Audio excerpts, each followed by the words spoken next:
લોકસભાની ચૂંટણીમાં સૌથી મહત્વનો ભાગ ભજવવાનો હોય તો તે છે યુવાનો। એબીપી અસ્મિતાએ શહેરના અલગ અલગ કોલેજના પહેલીવાર વોટ કરવા જઈ રહેલા યુવાનો સાથે વાત કરી જાણવાનો પ્રયાસ કર્યો તેમના મૂડને। ચૂંટણીનો માહોલ છે ત્યારે કોણ જીતશે અને કોણ હારશે તેની ચર્ચાઓ ચાલી રહી છે। મારી સાથે વિદ્યાર્થીઓ છે અમદાવાદની અલગ અલગ કોલેજમાં અભ્યાસ કરતા જેઓ પહેલીવાર વોટ આપવા જવાના છે તેઓ શું માની રહ્યા છે તે જાણીએ।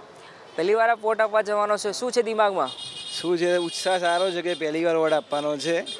અત્યારે કોંગ્રેસના ભાજપ બે ચાલી રહ્યા છે એટલે કોઈ વોટ આપવાનો એમ ઉત્સાહ વધારે છે। શું ધ્યાને રાખશો વોટ આપતા સમયે? વોટ આપતા કે કોણ સારો નેતા છે એ પ્રમાણે અમે પસંદગી કરીશું। એ રીતે મારો પક્ષ હું જણાવી શકું નહીં, એ તો વોટ આપીને હું કહી દઈશ વોટ આપીશ એ તે પક્ષે સારો છે મારા મનમાં લાગે છે અને વોટ કોઈ પક્ષે કોઈ નેતા આજકાલમાં સારા છે ખરા લાગે તમને? કેવા નેતા તમે પસંદ કરો? અત્યારે હાલ તો નેતા તો કોઈ કહી શકાય નહીં, બધા નેતા તો નરેન્દ્ર મોદીનું કામ સારું છે ને ભાજપના ચાન્સ વધારે છે જીતવાના। અચ્છા, તમે નરેન્દ્ર મોદીનો ઉલ્લેખ કર્યો, તમે પક્ષને જોઈને મત આપો કે વ્યક્તિને જોઈને મત આપો? વ્યક્તિને જોઈને મત આપું છું, કારણ કે ભાજપ પક્ષ આખો એટલે કે નરેન્દ્ર મોદીની રીતે ચાલે છે એટલે હું પોતે નરેન્દ્ર મોદીના કામથી સંમત છું એટલે તમે કઈ બાબતે ધ્યાનમાં રાખો? તમારા મિત્ર કહી રહ્યા છે કે વ્યક્તિને જોઈને મત આપે, આપ શું ધ્યાને રાખવાના? ખરેખર એવા વ્યક્તિને મત આપવો જોઈએ જે કાર્ય કરતા હોય કે પ્રજાનું દાન આપતા હોય તેવા વ્યક્તિને મત આપવો જોઈએ કે કોઈ પાર્ટીને જોઈને મત ના આપવો જોઈએ। કામને જોવું જોઈએ, કામને જોઈને વોટ આપવો જોઈએ, કામને જોઈને વોટ આપવો જોઈએ। પણ હવે ઇલેક્શનનો સમય છે તો બધા નેતાઓ તો બહુ બધું કહી રહ્યા છે, તો તમને વિશ્વાસ ખરો આજના નેતાઓ પર? આજના નેતા ઉપર વિશ્વાસ ના કરાય પણ તેમના ભૂતકાળના કાર્યોને ધ્યાનમાં રાખીને વોટ આપવો જોઈએ। તે અત્યારે દરેક વાતો કરશે પણ તે કાર્ય કરતા નથી કોઈ। રાહુલ ગાંધીએ મેનિફેસ્ટો બહાર પાડ્યો અને યુવાનોને નોકરી આપવાની વાત કરી છે, લાગે છે આવું શક્ય બનશે? ના, એકચ્યુઅલી આવી વાતો તો બધા બંને પક્ષ કરતા જ હોય છે એટલે એકચ્યુઅલી બંને પક્ષને જોવા કરતાં આપણે નોટાને પણ એટલું જ મહત્ત્વ આપવું જોઈએ। બિકોઝ નોટા જો બધા એવું વિચારશે કે આપણે નોટાને મત આપીશું તો એમણે ઓબ્વિયસલી કોઈ બીજા અધિકારીને ઊભું રાખવું પડશે, મીન્સ અલગથી। સો નોટાને થોડું વધારે પ્રભુત્વ આપવું જોઈએ। લાગે છે કે આ પ્રકારના જ્યારે ઇલેક્શન આવે ત્યારે યુવાનોને ચાન્સ મળતા હોય છે? એવું લાગી તો રહ્યું નથી, કેમ કે જેટલી વેકેન્સી બહાર કહેવામાં આવે એટલી વેકેન્સી હોતી તો નથી, પણ એ લોકો ખાલી જસ્ટ કહેવા માટે કહી દે છે। તો હવે એની જે પાસ્ટના જે વર્ક કર્યા છે એ લોકોએ એ વર્ક પ્રમાણે કન્સિડર કરીને એ લોકોને વોટ આપવો જોઈએ, બીજું તો કંઈ ખાસ કન્સિડર કરાય નહીં। આજકાલના નેતાઓ યુવાનોની વાત સાંભળે છે એવું લાગે છે તમને?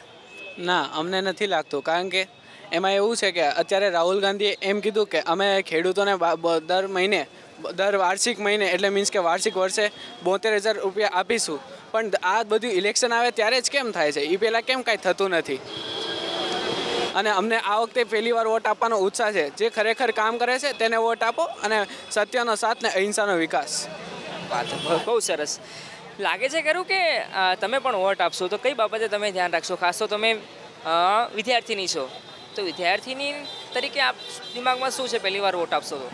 અમને મત આપવાનો ખૂબ જ ઉત્સાહ છે, પણ અમે પહેલાં તો સચ્ચાઈને જ મત આપીશું।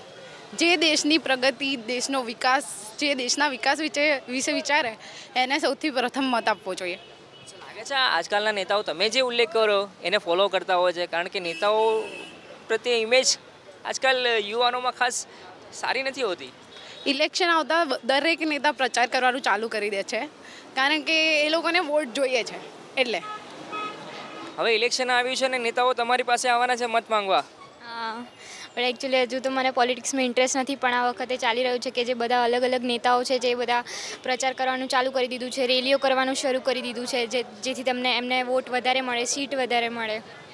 અને આજકાલના જે નેતાઓ છે એનાથી એવું કંઈ ખરું એ નેતાઓમાં કે તમને પ્રેરણા મળે? આજકાલના એવા નેતાઓ ખરા? કોઈ નથી, બધા પોલિટિક્સમાં જ રમે છે। કોઈ સાચું કહે છે, જે બોલે છે કોઈ કરતું નથી, બધું જ ખાલી બોલવા ખાતર ને વોટ લેવા ખાતર કરે છે, પણ કોઈ બોલીને એનો અમલ કરતો નથી। યુવાનો જ જો રાજનીતિ, તમે કહ્યું કે રસ નથી, જો રાજનીતિ યુવાનો દૂર ભાગે તો પછી દેશ, કેમ કે દેશમાં બહુ બધા યુવાનો છે અને દેશ યુવાનો પર નિર્ભર છે, તો તમારા જેવા યુવા જ જો રાજનીતિથી દૂર ભાગે તો શું થવાનું?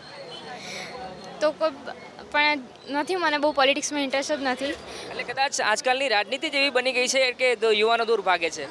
હા, એવું જ છે। આપ માનો છો કે આજકાલની રાજનીતિ જ એવી બનાવી દેવામાં આવી છે, પરંપરાગત જે ચાલી રહ્યું છે એના કારણે જ કદાચ યુવાનો આનાથી દૂર ભાગતા હશે? બટ અત્યારે ઇલેક્શન આવતા જ આ બધું થાય છે, પણ યુવાનો ઇલેક્શન આવતા જ આ બધું થાય છે. યુવાનો તો 18 વર્ષના થાય પણ તમે એને સત્યનો સાથ આપો અને જે સાચું હોય એ કરો. ઇલેક્શન આવતા જ આ બધું કેમ થાય છે? વિકાસનો મુદ્દો આ ક્યાંય હોય ઇલેક્શનમાં લાગે છે કે માત્ર બીજી ગાડી આડા પાડે ચડી ગઈ છે? દર વખતે એમ કહે છે કે આ વિકાસ કરશું, પણ ઇલેક્શન આવતા જ કેમ કહે છે? ઇલેક્શન પહેલાં કેમ નથી કહેતા? તમને નેતાઓ પર વિશ્વાસ કરો આજના સમયમાં? અત્યારના કોઈ પણ નેતા ઉપર વિશ્વાસ રખાય નહીં, કારણ કે જે બોલે છે એ કોઈ દિવસ કોઈ વિકાસ કરીને બતાવતા નથી. અત્યારના નેતામાં તો સત્ય જે સાચું બોલે, જે કરીને બતાવે ને એને જ વોટ આપવો જોઈએ. ધન્યવાદ અમારી સાથે વાત કરવા બદલ. તો આ હતા અમદાવાદની અલગ અલગ કોલેજમાં અભ્યાસ કરતા યુવા મતદારો કે જે પહેલી વાર મત આપવાના છે ને એબીપી અસ્મિતા સાથે તેઓએ ખાસ વાત કરી. કેમેરા પર્સન પ્રભાત ઠાકોર સાથે અર્પિત દરજી, એબીપી અસ્મિતા, અમદાવાદ. તો અત્યારે બસ આટલું જ. વધુ સમાચારો માટે આપ જોતા રહો આપણી ચેનલ એબીપી અસ્મિતા.